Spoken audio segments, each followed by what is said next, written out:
'Twas a night like this, 40 million years ago. I smoked a cigarette, ordered a monkey skull to go. The sun was spitting fire. The sky was blue as ice. I felt a little tired, so I watched the Miami Vice. I watched the dinosaur. I walked the dinosaur. Whoa, whoa, whoa, I walked the dinosaur. Boom, boom, shakalaka, boom, boom. Thank you.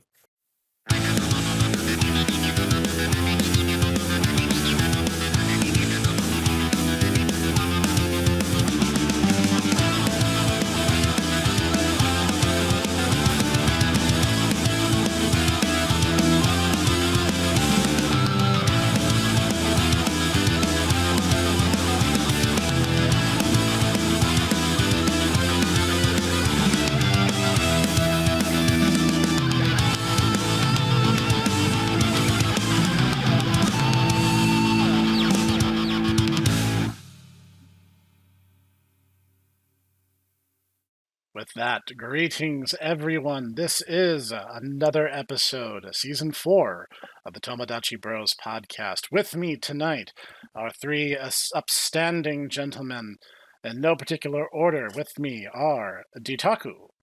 I am here to say that the big one did I would say the big one did nothing wrong, except she did do something wrong. She went after Muldoon. If she had avoided Muldoon, nothing wrong. But she went after the boy, and she paid the price. That's true. Also accompanying us is Master Noodle. Yeah, I'm just saying the book Muldoon is so much cooler than in the movies. I mean, I agree. He dual wields rocket launchers in the book. Come on, man. How did that not make it onto screen? Which, is really the right way to wield rocket launchers in the first place. And joining us for the first time is maybe our first guest appearance as of yet. I'll have to double check, but I'm reasonably certain. We have with us... I would argue, are we saying that Noodle is now just a regular member rather than a guest member? Noodle's part of the Core 7. I don't see any reason to deny him that status. He does more than Cog does nowadays. So shots fired. It's okay. He doesn't listen, so it doesn't matter.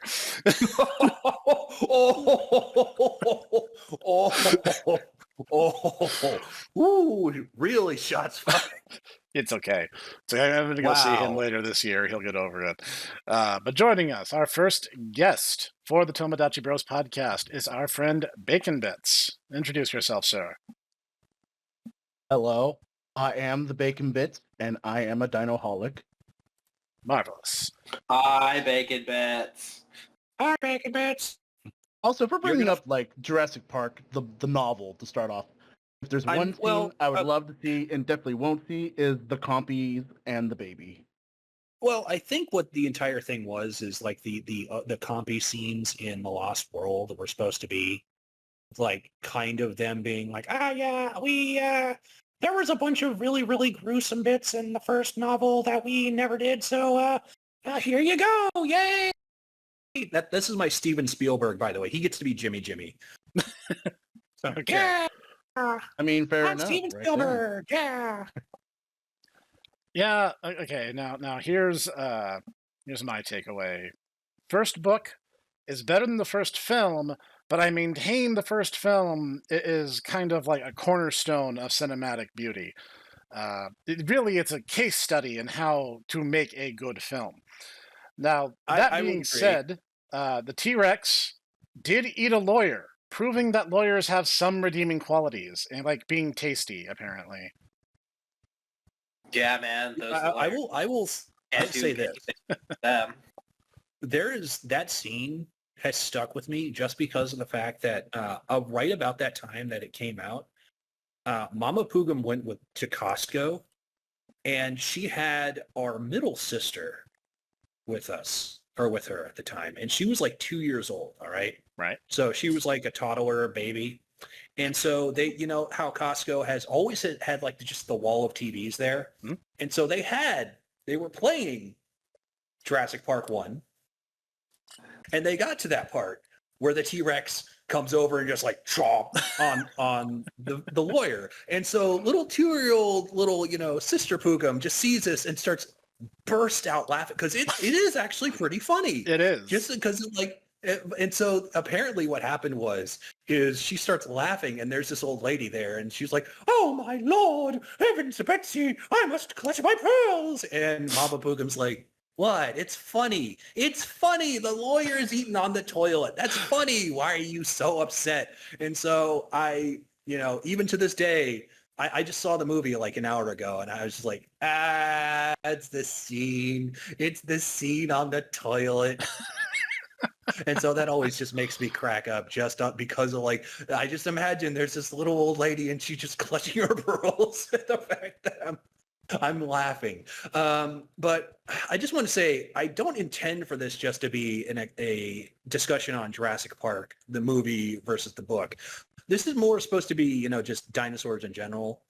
Yeah, but as cultural number one, except no substitute. Yeah, as cultural touchstones go, Jurassic Park is kind of undeniable, and I don't deny that.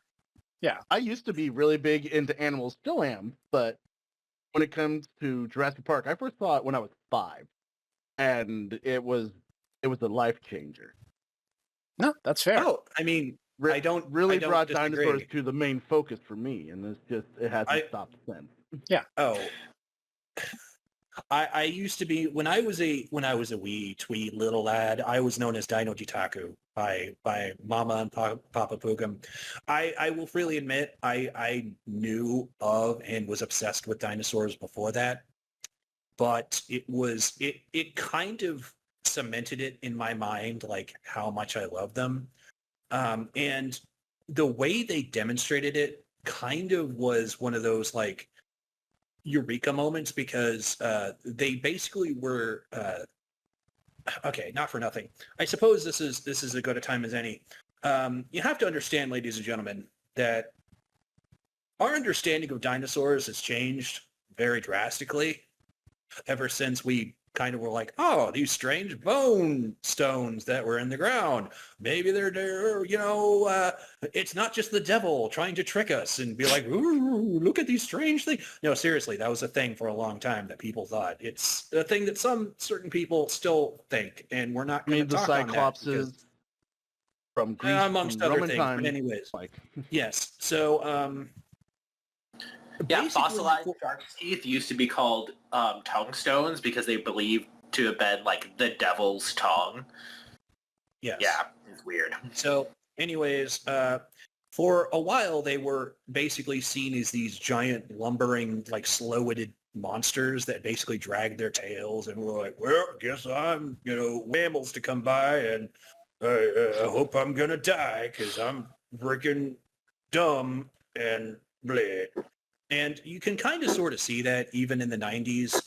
Evo the Equestrian is kind of infamous for having dinosaurs be like this, where they're just big and slow and kind of stupid. But in Jurassic Park, they embraced more of kind of what Ostrom and Robert Bacher were putting forward, that no, dinosaurs are not just big and slow and stupid. They're actually like dynamic, and were like, a lot of them had, very upright body structures and were like very, very efficient. I mean, they lived for like 100 million years. They kind of have to be efficient. They can be Baby Pugum's friend. And so this is kind of like, because I'm so used to, 60s, like, maybe back in the olden days, this was the way it was. This was a very different, very modern portrayal of dinosaurs. So I suppose it's, this is a good as time in any. This is kind of a time-honored tradition there, Bacon Bits. Mm-hmm. I have a Ditaku gun, all right? I have it in my hand. Whoa. It's now going to be... Where are you pointing that thing? I'm pointing it at your head. All the of us. Gun to your head moment. This is going to be, you all have to, have the gun to your head. This is kind of a thing we do every single podcast now. So, Professor, gun to your head. Favorite dino? Ankylosaur. All right. Big, broad turtle, armadillo, stegosaur, tank creature. It's beautiful. All right. See, I always kind of pegged you for being more like a Triceratops, bro. But Oh, no, I respect the Tricera game. okay, all right. See, and that was kind of my thing. It was like, really? But okay, no, I get it. I appreciate it. All right. Noodle. Gun your head. I have been very, very vocal many times for my love of the Allosaur. It is just an absolutely amazing creature. There are some studies that postulate that it was in fact a somewhat social animal and that it would hunt in mated pairs, which was very cool. And yeah, it's just like one of the big early theropod apex predators. It's just great. All right, Bacon Bits. I already kind of suspect I know the answer to this one too, but for the people, for the people, gun your head, favorite dino. Honestly, I can't decide. There's just Cocking the gun. so many good ones out there. I'm loading the gun. You got to make a top 10, and one of them's got to be at number 1. So All which right, one top are 3 you? then. You gotta make some decisions. Well, top 3. The 3 that first come to mind is Dilophosaurus. Okay, Very sick. that's a good choice. That's related to the Allosaurus. A little bit more obscure is Ceratosaurus. I mean, that's in the same family. Another good choice. Mhm. That's actually that's Tortoise's favorite, as I recall. All right. And then All right. for number 3, honestly, once we got the full skeleton view, Dinosaurs. Is that's the I think I just sent that one to the professor the other day because I'm like, look at this freaking weird thing. It is it's in the same family as Gallimimus, Strythomimus, and all those, but it had just been the arms for almost all of its like known existence, and was the longest arms of any known dinosaur due to like its body size. And then it was because of fossil poachers that we ended up finding the complete skeleton. How did that happen? There's this channel that I watch on YouTube, PBS Eons, which kind of goes into like an oversimplification of it.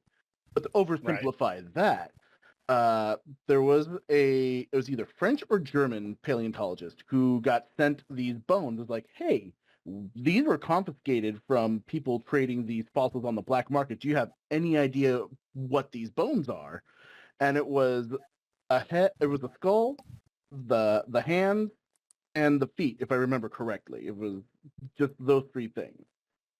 And the thing that clued them into what this animal could be was the hands, being very similar to Gallimimus and very pointedly Dinosaurs. Yes. Where all the thing we know is the arms. Yes. And it was either a year after this particular like finding these poached fossils that actual paleontologists found the site where those hands coincidentally were taken from, with the skull and the feet as well. And they found, I want to say, 2 individuals, which made a roughly 70 to 80% complete skeletal find. Weren't they And from then they were able to dig site in Mongolia. China? Yeah. Mongolia. Same Yeah. region that Velociraptor and Tarbosaurus and all those guys are from. Right. All right.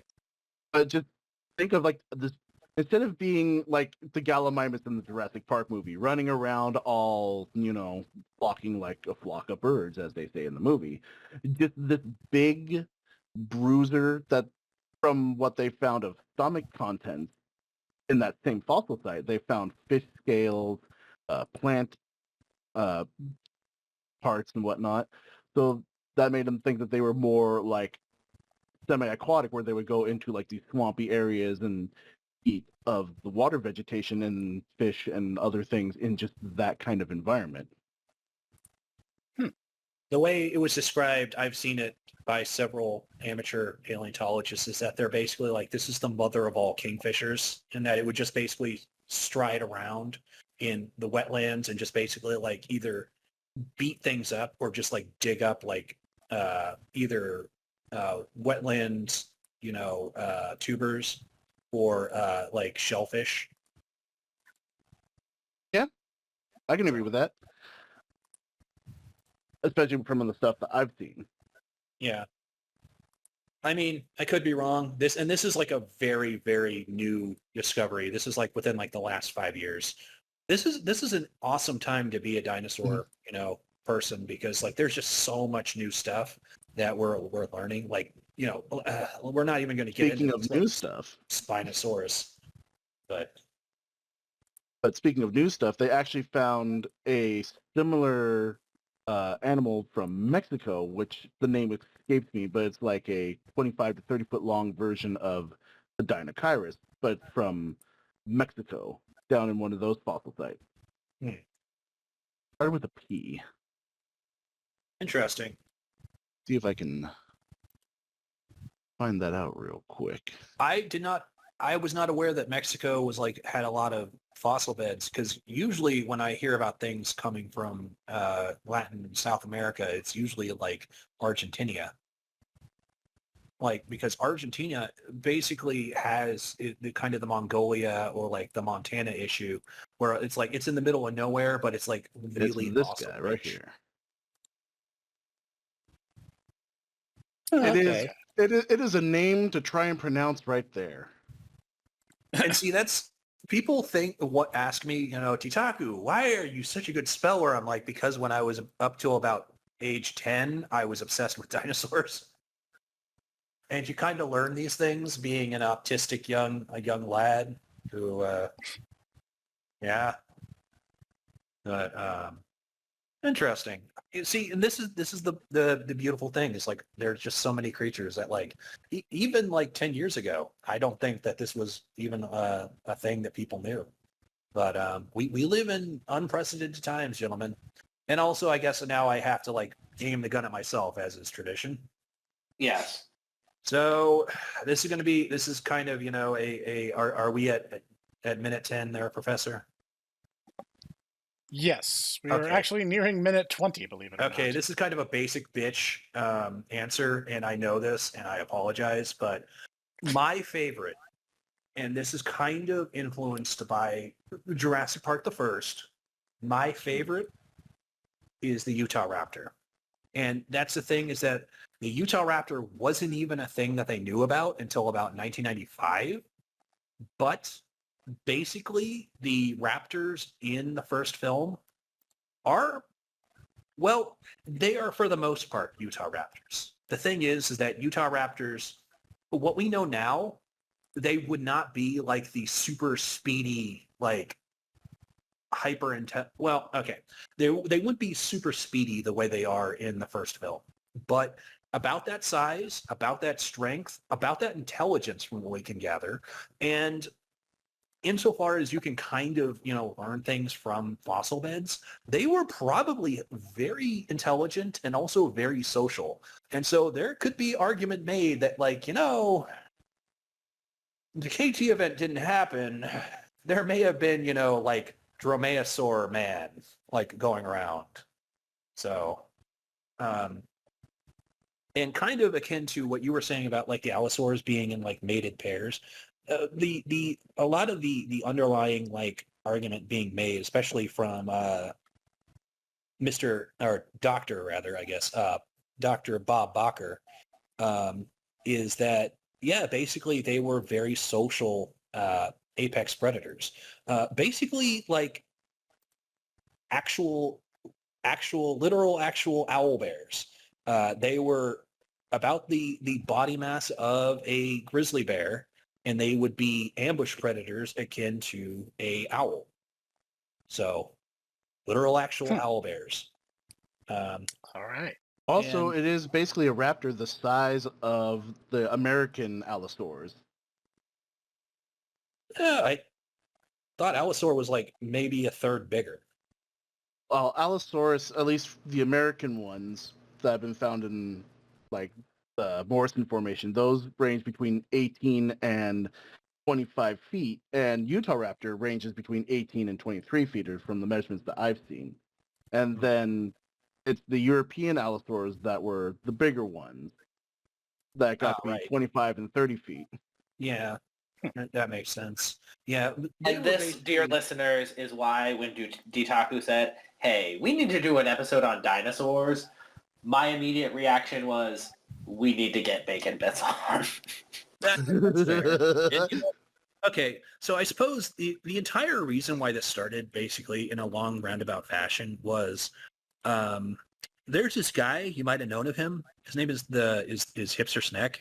And he comes to me and says, Ditaku, and this is going to be a roundabout story, by the way.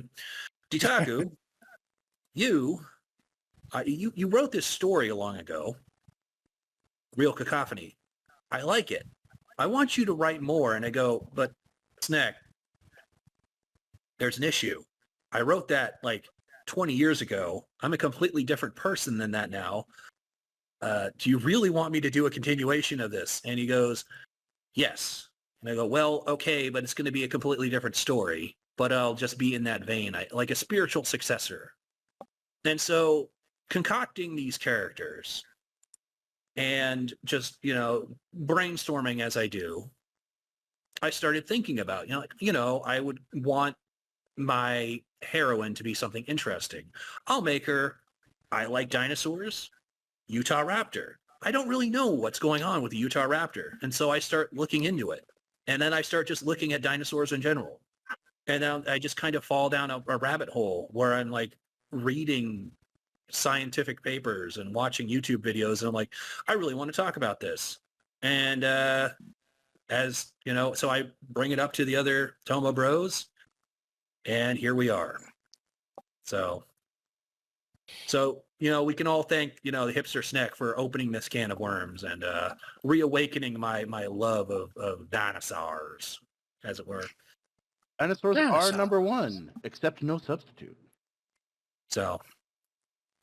No, there is something about them that kind of stirs the imagination. You see these colossal creatures who lived in a completely different time and age. The world itself was literally shaped different. The environment was different, and we have limited information. So you're working backwards to try to figure out how they lived and what they did and what ecological niche they carved out for themselves. And just think, we almost didn't have dinosaurs. We almost didn't have dinosaurs. That's kind of true. And honestly, actually, I have a hot take for this, by the way. Synapsid dominance. Synapsid. Oh, here's the thing. Here's the thing. Okay, this is actually related to that, Noodle. Here's the thing.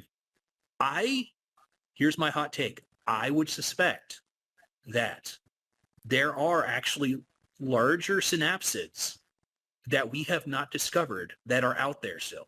Because here's the thing, the emergence of large mammalians after the KT event suggests to me that there were actually mammalians out there that were about that size before.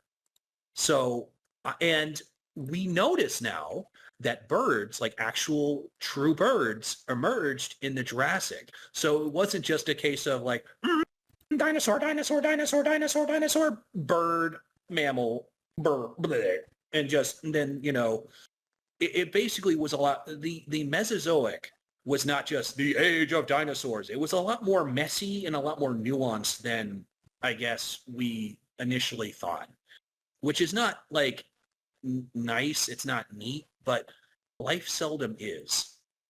Also, I mean, as Bacon Bits pointed out, or I honestly don't remember who said it. Somebody just said it.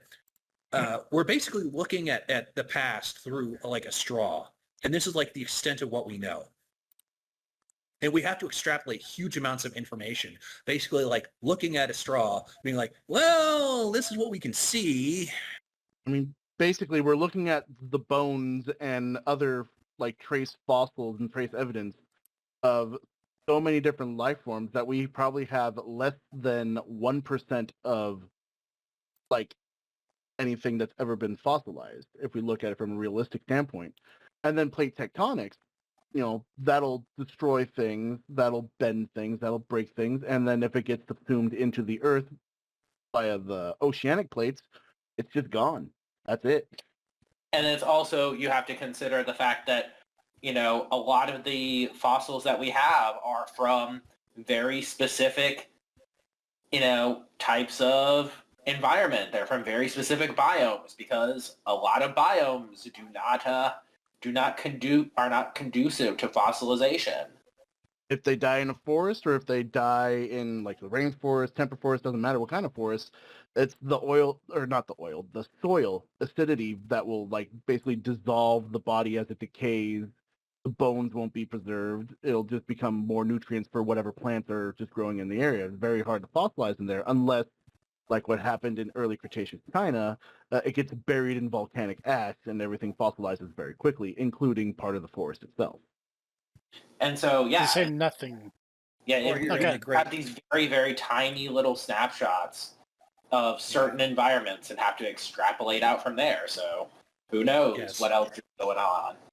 Like the Hell Creek Formation, like the classic where Triceratops, T-Rex, and all the big ones that almost everybody knows about comes from. We recently found out that a lot of the fossils are from the springtime at the literal end of the age of dinosaurs. They found fossils on the line where the asteroid came and basically was the killing blow for the age of dinosaurs. Then you run into the fun mystery that is the shrink-wrapped dinosaur problem. Yeah. Because there's lots of bits on the body that don't fossilize under any circumstances. If it's made out of something akin to cartilage, you're not going to see it. So there's probably bits and bobs we have no idea about. If you are not familiar with this concept, dear listener, and you want to know more, there's many people who have done like paleo art style things of like modern animals like cats and geese and swans and stuff. And listen, the baboon is probably the scariest. Yeah. Oh, that is yes, because things are absolutely terrifying because they're just literally doing the same sort of thing that we have to do for the fossils that we have and the fossils that we found, but with, modern animals and just like, you look at just like the paleo artist's recreation of a cat is just freaking terrifying. I do. As I recall, the one they did for the beaver is also really unsettling. I mean, the issue with the cat, though, is like the cat is unique because, if I recall correctly, the forelimbs are not actually connected to the torso because they have complex ligaments, which is the reason why cats are able to wiggle their way into places that they probably shouldn't put themselves because they don't really have shoulder bones they need to dislocate. They just have cartilage. Cats can melt. Cats are just, cats are actually snacks, confirmed. Cats no. You see, cats are dragons. See, the Snacks issue are closer related to mermaids. See, the issue is cats Noodle. are solids that can simultaneously also be a liquid. The issue is, Noodle, is that both cats and snacks are both dragons. They are just different subfamilies of dragons. We have established this. I'm sorry, I must have missed that episode. Oh, well, it's a thing. It could have come from random hours of BSing it because, like, I showed a friend the custom That's Not My Neighbor episode and then had to explain, like, why Dragon was named Sue. And I was like, well, you see, it all started with a Tyrannosaur. Oh, that belonged to a guy who sold it to the dig team. Tried to sue the dig team. Not exactly. No, not exactly that one. Okay, no. Bacon Bits. We had a plan for a character for Snek's channel who was a Tyrannosaurus woman. Her name was Sue. in reference to the skeleton you were referring to. Mm-hmm. She never showed up until she did suddenly, but she was named something completely different. And I just kind of offhandedly joked, I'm like, it'd be really funny is if this dragon wasn't actually a dragon, but she's just actually a Tyrannosaurus wearing a hat. And she's like, hey, yeah, guys, I'm a dragon. Yeah, dragon. No one will ever know. Sue's original joke was that she was a dinosaur who was also a creationist and therefore did not believe in dinosaurs. Yes. That was the gag. It wasn't a particularly from my understanding, creationists do believe in dinosaurs, but they do believe that they were in the garden and then they died in the flood. It depends on the type of creationists. I have run into I have actually, deepest Ditaku lore time. When I was in high school, I actually did a bunch of Christian home study school. And I actually, instead of doing regular biology, I had to do creationist biology and had to explain away dinosaur bones in regards to Noah's flood. Yes, this is an actual thing I had to do. I had to write papers about this, by the way. I'm so sorry for your loss. I mean, it is what it is. I very quickly learned to argue things that I vehemently disagreed with because, let me tell you, it was very shocking to someone who was, had learned basically from like the age they could read that, wait, you're saying that the world is only 6,000 years old and you're saying that that evolution didn't happen, but that's like patently been shown to be, okay. All right, this is what we're doing then. Okay, so you can either go to dinosaurs are literally Satan, or to dinosaurs were a thing that existed, but the flood wiped them out because Noah didn't have room on the ark, ? They don't really have a good answer for that one. But, yeah. But I love how they don't have answers for things that aren't dinosaurs, like things from the Paleozoic and then things from the Cenozoic. They only really focus on animals from the Mesozoic. It's probably because dinosaurs are so popular that they, they don't really think about like, why no Glyptodonts, ? Why no Andrewsarchus? Why no... Well, you see... Why no griffin flies? You see, the real irony being is that these people are so busy arguing that dinosaurs are Satan, they forget the entire argument that Zyurenja made, where dinosaurs are actually incarnate spirits of aspects of God. Fighting against Satan, yes. Against actual, literal Satan. Yes. Zyurenja is significantly more hardcore than Mighty Morphin Power Rangers, let's just say. Yes. For those who don't know... Yes. The Zords, the big robots, those are dinosaur spirits. They are the remaining dinosaur spirits because Bandora, the Great Witch, or you would know her as Rita Repulsa, killed the dinosaurs because dinosaurs killed her son, so she made a pact with the actual biblical Satan to get power sufficient to kill all the dinosaurs. I know that this is an audio recording, so you probably can't see it, but there's steam coming out of my ears as I'm trying to comprehend. Oh, and the dinosaur spirits, they're all enormous jerks, and they do everything they can to antagonize the Rangers, even though they've been faithful soldiers of the dinosaur spirits for hundreds of years. Try like millions of years. They literally were in cryo sleep for like millions of years until, right. Bandora was What? You're telling me that the Power Rangers were not, in fact, 5 teenagers with attitude? Oh. No, and there was also 2 different wielders of the green power morpher. They're 5 teenagers with attitude. They're child soldiers who have basically been locked into an eternal magical battle with this psycho who's like, well, I guess I'm going to destroy humanity now because humanity sucks. Well, that's the thing. When Satan made the pact with Bandora, the asterisk he did not explain was that he would give her the power she sought to accomplish her goal, but he would remove the memory she had for why she wanted to do it in the first place. Yeah, and it turns out tragic that heroine. the 5 dinosaur spirits are turned into a representation of capital G Christian God. Mm-hmm.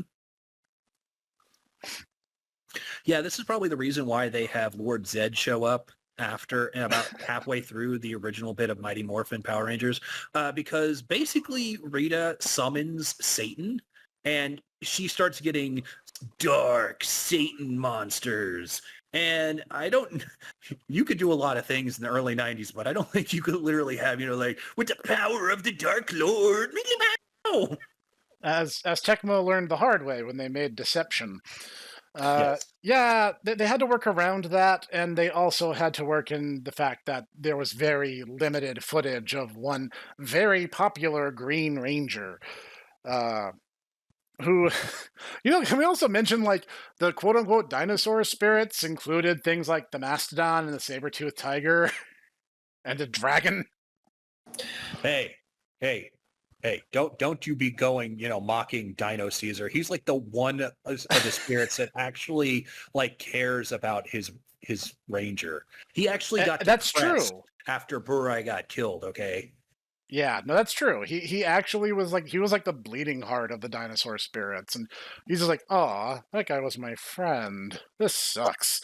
Meanwhile, the dinosaur spirits are like, "Oh yeah, there's like this lost Grecian island, and we tasked them with protecting the very last living dinosaur egg, but they failed that mission, so we cursed them all to be like chimps for the rest of eternity." That's And not then the even... Rangers are like, "We fixed it. Why are you gonna like change them back?" No, Nah. screw them. No, see, the one that always got me, though, was like the... I love how very this next dinosaur episode is becoming a Power Rangers episode.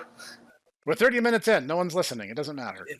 My personal favorite of those was probably the one where they go to the land of the dead, and they literally To have get the their little weapons. They have this little kid who follows after them, and the dinosaur spirits are like, you can only go and be in the land of the dead an hour. Otherwise, you'll turn to stone. And so they actually have this bit where this kid spends like a minute too long in the land of the dead. And so they have this like concrete statue of this little boy. And his friend is like, no, Takeshi, no. And so I'm just, I've always imagined like ever since then that, there's some like middle-aged salary man who's like, no, I can't be late. No, I'll turn to stone because of your I mean, it's literally dinosaur squadron, so it's like it's still thematic to the episode. Yes. It's anything pop culture, anything dinosaurs actually, and pop culture. That was going to be another thing. We've mentioned Jurassic Park. We mentioned Geo Ranger. What other good dinosaur media is out there? What other things stand out to you guys? Well, the first thing that pops into my head is not really, I wouldn't call it a good movie, but I remember watching it a couple times as a kid, was We're Back. Oh, God. I have not seen that movie in so long. Oh, I remember the dancing. I remember the hot dogs. Parade scene. Because, when you need your main character to be likable, you cast John Goodman to voice them. John Goodman, who sings, no less. He sings, yes. It's probably the best song on the soundtrack, and even then, I'm not sure if I like it unironically or not. Just because I have it on like a childhood nostalgia playlist has nothing to do with how likable the song is or anything. No. Dude, if it makes you feel any better, I have most of the songs from the Ninja Turtles Coming Out of Our Shells tour on my phone. So I am not casting stones out of this glass house in particular. Okay, listen, no judgment. I'm just throwing it out there. It's definitely on the list. Understood. I'm just saying Pizza Power is a total banger. I mean, it is. It's a bop. But anyways, one that always stood out to me just for like how like it's you return to it as I would say, you watch it as a child and you return to it as a man-child, as you do. But the ignoring anything else in the franchise, the very first Don Bluth, Land Before Time, is such a depressing movie. when you It actually hear is. It's John super Belushi talk about sad. it, and you're like, yeah, basically the entire thing is supposed to be like the Great Valley is literally them dying and going to heaven. It literally is a Pilgrim's Progress for small children, and you're like, oh God. And then you learn what happens to Ducky's voice actor, and you're like, oh God. Oh, Oh God, God. that's so Never crushing. has a no. voice actor received a more tragic fate. No. That's rough. It is That's rough. horrible. And I'm And like, yeah.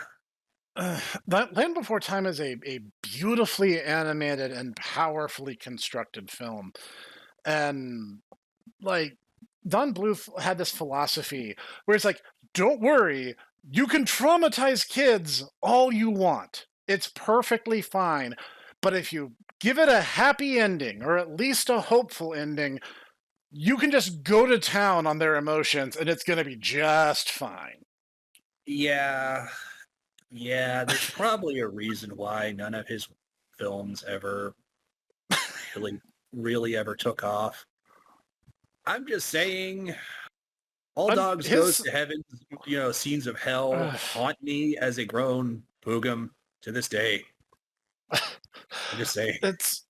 I'm also saying, a lot of his stuff is super, super depressing. Like, oh man. Yeah, which is just kind of the sheer irony of like you had this very depressing, movie about like literal, the road to heaven, which has basically a bunch of children, it's literally that one scene from Illbleed. It's like, come on, Rachel, let's go to hell. Okay. And then like immediately you get the total whiplash of Land Before Time 17, your Littlefoot's big day. Yeah. They like immediately just like took a nosedive in quality when Bluth left. And like actually it was the Lone Ranger was like, hey, did you know some of these movies actually aren't trash? And I was like, do tell. And he actually gave some song recommendations for ones that were actually kind of good. Yeah, he mentioned the Lone Dinosaur, like the Legend of the Lone Dinosaur was a good one. Yeah. I don't know. I think I saw up to like 6, but I mean, I only ever saw the first one growing up. Yeah, you didn't miss much. Okay. Are you guys ready for this? I'm gonna nostalgia bomb you all.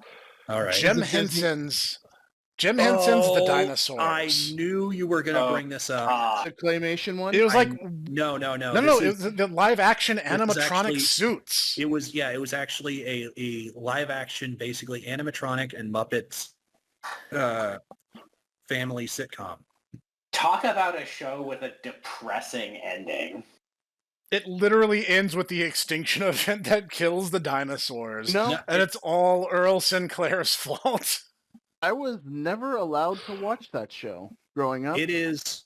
And I now find myself having a mighty need to start at episode 1 and just watch the whole thing. Here's the thing.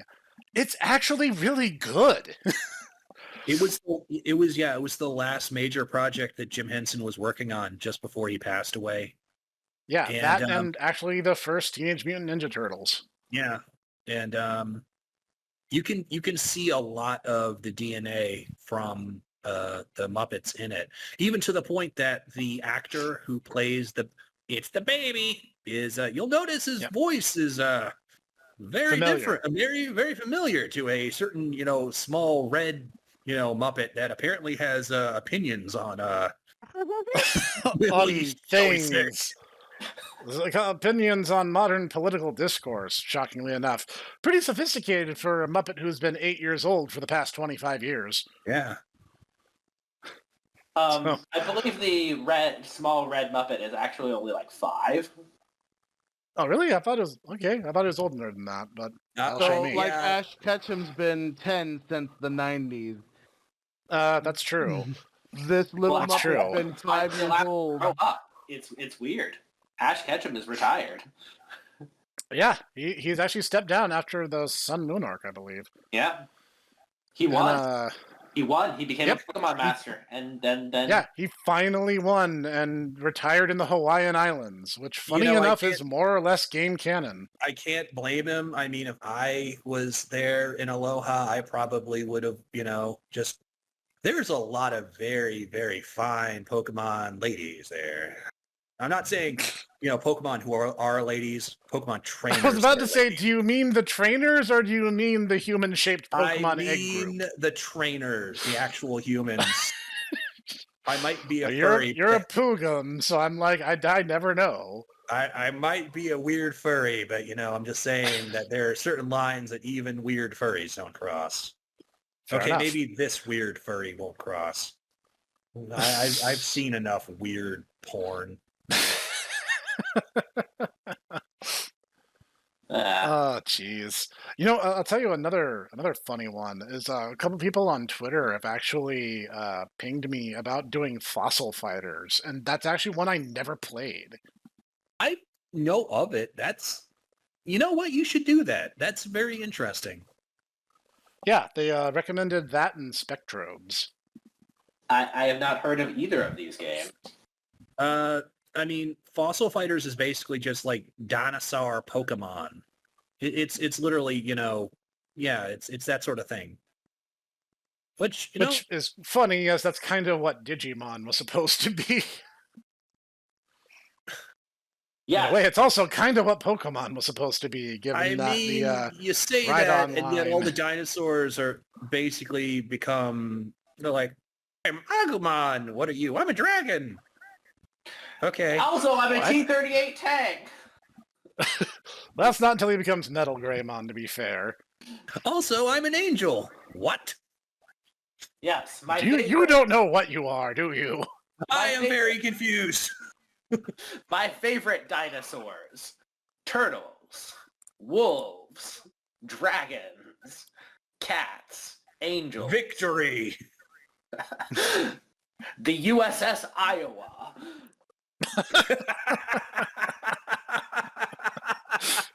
Hey, that's a black dragon. That's different. I figured you would have gone with like the New Hampshire or something.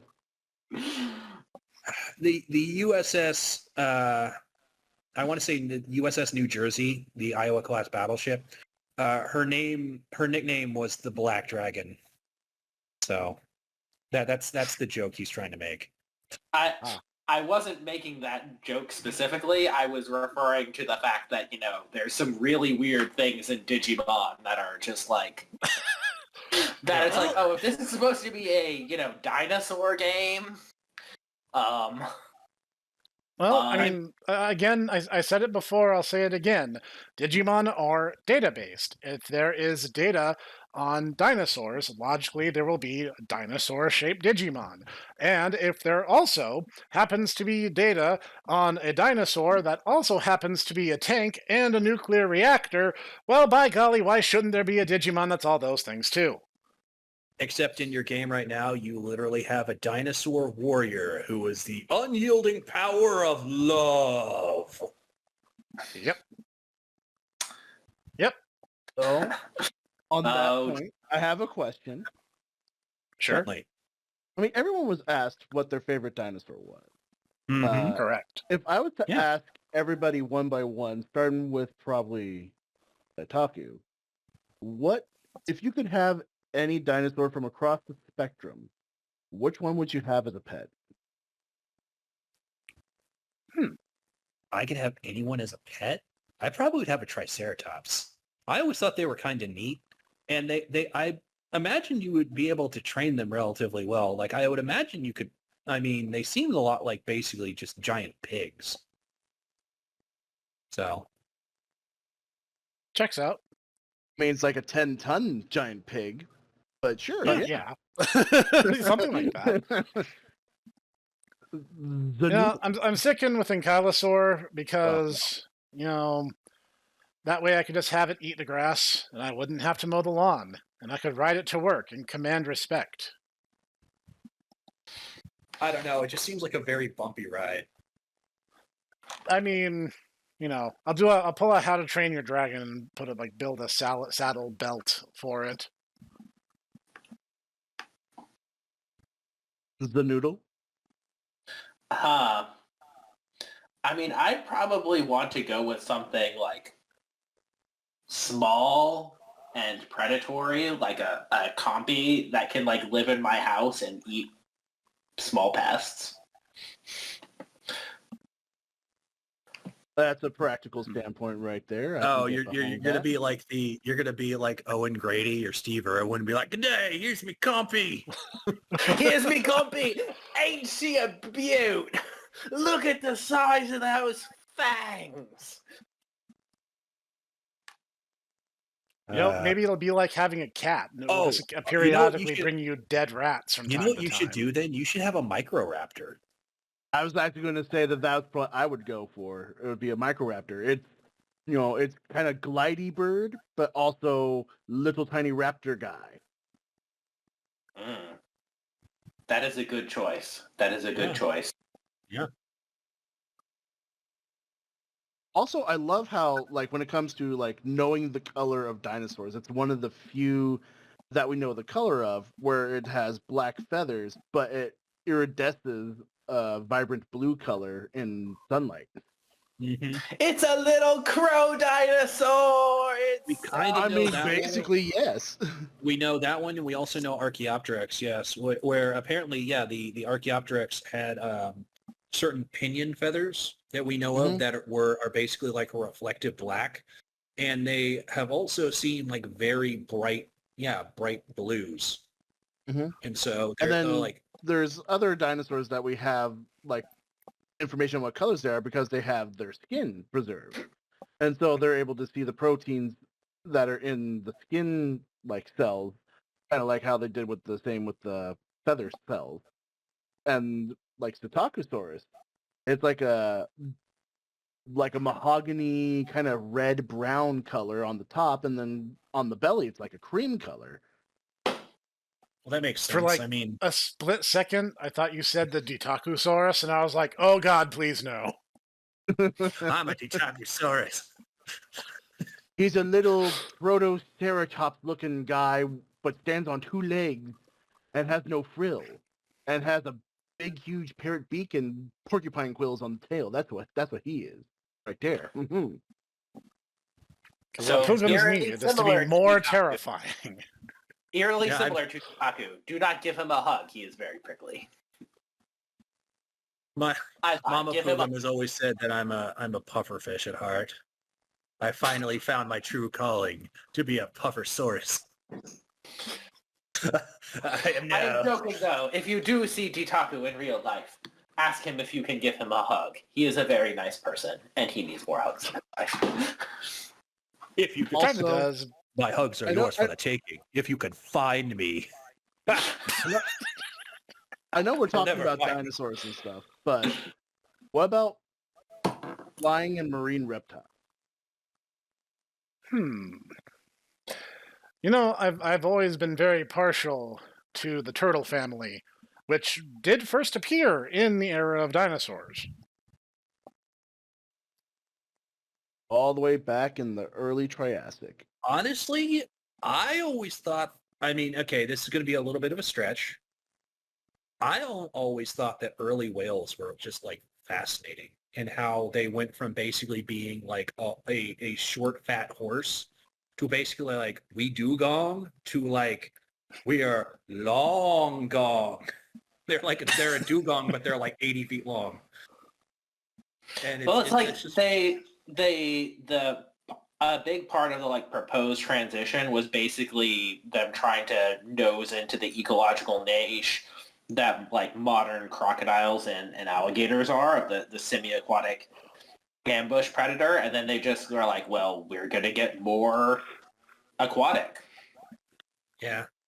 But that land is for losers. The water's where it's at, guys. So that was how whales came to be. That really long gone. And so like Basilosaurus, I think it's just fascinating how it's like you can kind of sort of see that it's like, yes, this thing very clearly came from the land, but it's like it is also incredibly well adapted to be a apex ambush predator. And they actually lived up until a couple million years ago. They actually had a really really, they were only outpaced by modern whales relatively recently. So, ladies and gentlemen, we could still have Basilosaurs out there. We just don't know about. I mean, Please don't tell me that you're going to go the Megalodon route of like, oh, it's out there. It's totally out there. I don't know. Guys, I don't know. I'm just saying that, we said that I very much doubt were, I very much doubt there would be Basilosaurids still out there just because of how prevalent whaling was as an industry for so long that, we would have found them, we would have seen them, we would have hunted them, and, if they did exist until recently, that probably, and we don't have them around now, then that probably would have killed them. We would have noted their primary prey would have been other whales, and we would have been in direct competition with them for that. Yes, that's true. But I'm just saying, they are, they had a good run of things, and they actually, were able to adapt to a lot of changing environments. So, good stuff. It was, if I remember things correctly and I understand the science correctly, what ultimately killed them was the change in ocean currents from the breakup of Australia and Antarctica, which created the Great Antarctic Current.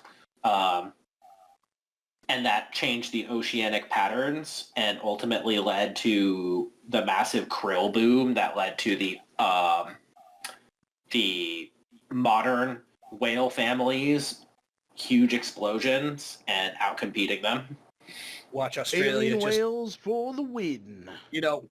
This just proves that Australia itself is just hyper lethal in general. It just can move. Like the continent itself can just move, and it just kills, major life. So, thanks, you guys never did answer my question. Marine reptiles. Obviously, the Leopleurodon. It's a magical Leopleurodon, Charlie. Oh, fine. You know what? If we're saying, like you said, aerial or aquatic, marine or flying reptiles. All right, I'll say this, Quetzalcoatlus, because not only is it fascinating in that it's basically a Cessna-sized living creature, that it also is named after the Aztec god of wind, which is just awesome. And the more we learn about it, the more questions we have, because we're like, okay, so we know basically how this thing like walked around, but like how can it fly? Because it clearly can fly. And there's like 3 different prevailing theories, so one of which basically boils down to it can jump good, yo. And it literally was like it jumps and then it just kind of starts flapping. And another one where it's like, okay, so maybe it could actually start like doing like hop running, and then it would be able to and then another one that's just like it would just fall off of cliffs and then just use the gliding motion in order to get No, it's Golden Age Superman. It just jumps everywhere. I personally, I am personally of the opinion that it actually did the jump good, because the way they animated it in this one, I'm like, this Quad looks really jump? funny. Yeah. So it's just one jump. Yeah. So there. What about yourself there, Bacon Bits? Well, when it comes to flying reptiles, see if I can pronounce this word correctly. That's because of the D right there at the front, but Dungaripterus? I believe so. It's basically, it's like one of those shell-crushing kind of pterosaurs, had a wingspan around like 6 to 8 feet. It's just really interesting, and it caught my eye and just never really left. That'd be like Coolio Daddio of flying reptiles for me. Coolio Daddio. All right, we are back in 1977. Enjoy your stay. Yeah, cool there, catch. Now I'm Julio going to Daddio, I take think my it's like 25 cents and buy a malt shake and a hamburger down at the soda fountain. I think we're That like firmly sounds in right, like totally tubular, dude. I think that's firmly in like 1950s beat generation territory there, Professor. So basically about where your TV habits are. Yes, that checks out. Uh, Don't you know I gotta get home in time to see I Love Lucy? And then, like, for marine reptiles, honestly, I've been getting really into the pliosaurs. So the same general family that Leopleurodon is a part of. But it's something that I want to explore more on because it's got things like Chronosaurus from Australia, since we were talking about like how Australia is the place of death and damnation. I see where you're coming from. My issue, though, is the fact that Jurassic World decided to take those and basically go, yes, these things that exist, we're just going to make them Godzilla. And they're just like, No. They did that to Mosasaurus. And I still hate that they took this 60-foot-long murder machine and made it, in Jurassic World, somewhere in the ballpark of 180 feet long to eat the great white shark like the way it did. And then in Fallen Kingdom, it was even bigger. And I was just like, I know it's Hollywood. I know it's not a real like marine reptile. I know it's not real dinosaurs, but it still burns. It still burns me. I like Jurassic Park where it was like they tried to make it as realistic to the actual animals behavior-wise as possible, as we discussed earlier at the beginning of the podcast. But Right. well, and they tried to make them as realistic appearance-wise as they could based off of the science and knowledge that they had at the time. yes. But now, with every new like Jurassic World movie or Jurassic World game, it's every single new dinosaur. It's barely got like a couple fossil bones to it, yet they're still putting it in the movies, like Atrociraptors. I'm convinced that the only reason why that's even in the movie is because of the name. That's it. I mean, okay, for real talk time, I actually thought the Atrociraptor, is that an actual dinosaur? I thought that was one of the hybrids. Dinosaur. Because they keep pushing these like, oh my god, it's a hybrid of like 16 different dinosaurs. I'm like, so Atrociraptor is an actual dinosaur. Huh. It was found like 1 or 2 years before the movie, I think, went into production. But it's taller than Velociraptor was, if I remember correctly. Like 4 feet long instead of like Velociraptor's actual 6 feet long. Yeah. And it's like a few arm bones, a partial jaw, and like I think one of the legs, and then some vertebrae. It's barely anything, but the name Atrociraptor, and people heard that and they're like, we gotta get that in the movie right now. This begs Sounds the like it question. should be a member of the Red Lantern Corps. It's Atrociraptor! Atrociraptor, destroyer of now, world. all right, I'm just saying this. You can only imagine Atrocitus being like, all right, who are my new recruits? My name is Atrociraptor, sir. Whoa, you're like a dinosaur. Yes, and my blood is on fire. Well, you're instantly hired. You're in. And then Jurassic What is your World- motivation, Atrociraptor? To kill all the mammals. The mammals killed my family. Whoa, that's so sad. You're also instantly hired again. I will retake Earth for the reptiles. Long live the dinosaur empire. This is actually a Get a Robo crossover. Wow. You know, that wouldn't even be that out of place. Now, the funny thing about that is there was a similar story, actually, in the 1987 Ninja Turtles cartoon, where the Triceratons actually showed up, and Base were like, we're going to take over the world for the reptile race. So Donatello, like, basically jury-rigged this whole, like, stage show. Reptiles already own this planet, and, like, we're their kings, so you guys need to, like, go find your own planet. And they're just like, foiled again. And the funny thing is ironically, in the actual comics, the Triceratons are actually friendly, but you know, Yeah, they had their ups and 1987 downs, but eventually they kind of balanced out, mostly because 19 they overthrew their corrupt leader. 1987, you know, had to have wacky woohoo, you know, pizza adventures. So Let's bring it down to closing thoughts, shall we? So, since you are our guest for this episode, Master Bacon Bits, why don't you give us your closing thoughts for this episode? How many thoughts that I have now are relevant to the conversations that we just partook in? And the only thing that can really come to mind right now is that from dinosaur documentary standpoint that have come out recently, we never got into it, but Prehistoric Planet, 100% would recommend Sir David Attenborough narrating dinosaurs. It's too good. It's perfect. that sounds All right. fantastic. That does sound fantastic. Master Noodle, your thoughts. Well, I suppose I shall follow up on Bacon Bits' commentary about dinosaur documentaries. One, Walking with Dinosaurs, amazing. Two, also The Ballad of Big Al. I have feelings, not just because Very there's. deep ones, it sounds like. Are you just saying that because it's an Allosaurus and he just gets the I'm not crap just kicked saying out of that him? because it's an Allosaurus. It's also a deep emotional story. He gets the crap kicked out of him a lot. I have feelings.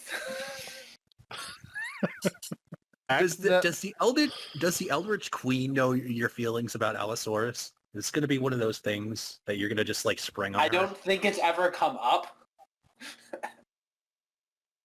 Oh dear. Okay. I actually heard recently that I thought that Big Al was more like a Big Allison rather than Albert. You know, that's funny All right. actually. And it kind of ties into a thing that I'm reading right now. This is going to be my final thoughts, Professor. All right. So I have a recommendation. I have been reading a book by Bob Barker about basically this is a wild ride. So the way it was described to me and the reason why I bought it was this is a novel from the perspective of a young mother Utah raptor.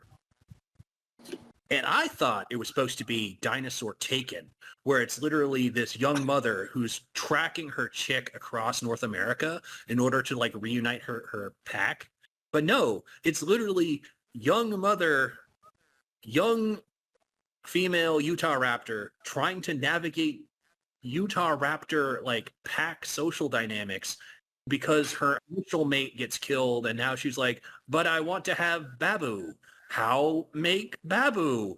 And like she reunites with her older sister and her older sister keeps longhousing her and she's like, I'm never going to find a boy like this. But she needs to stay with her sister and it's very, very interesting. So Oh God, it's Dinosaur Mean Girls. The way it was it's basically like How I Met Your Raptor. It is very like soap opera-y where she's trying, Red, the heroine, is trying to protect her sister and trying to protect, like she's being guided by her instincts. And she's like, I need to protect my two little nephews, her sister's chicks. But at the same time though, she's like, I really want to have chicks of my own. And she keeps encountering these other males, and then her sister literally will just chase them off because her sister is actually bigger than she is. So she's getting longhoused by her sister. But I'm being entertained. I'm having a lot of fun with it. Book title? Raptor Red. I got it off Amazon. It's only like 300 pages. It's not a terribly long read. And I think you would enjoy it a lot, Bacon Bits, because Dr. Bacher goes a lot into like the physiology and the physiognomy of the Utah Raptors, as opposed to like, for instance, they have Albertosauruses and other large carnosaurs around them. And so, how the Utah raptor and other dromaeosaurids would interact with them versus like the herbivores, like the iguanodons that they feed on. Really cool. Good stuff. Am I sensing a talk in the near future? The reason why I bought it is I want to do a book talk. Yes. So that's kind of why when in the very beginning, I'm like, well, crap, I'm not all the way through all the reading I want to do. But yeah, so if in the future you guys want me to, I can do a book look on it. So yeah, no, those are my final thoughts. Apart from dinosaurs are cool. Dinosaurs were cool when I was 5 years old. Dinosaurs are still cool, and now I am a man-child. So, well, of course. Yeah, no. Dinosaurs are pretty amazing. They come in all sorts of different shapes and sizes. You can find all sorts of neat things, and as we said, it is one of those things where it is kind of a personality test. What your favorite dinosaur says about you is pretty cool, I think. They are totes coolio daddio.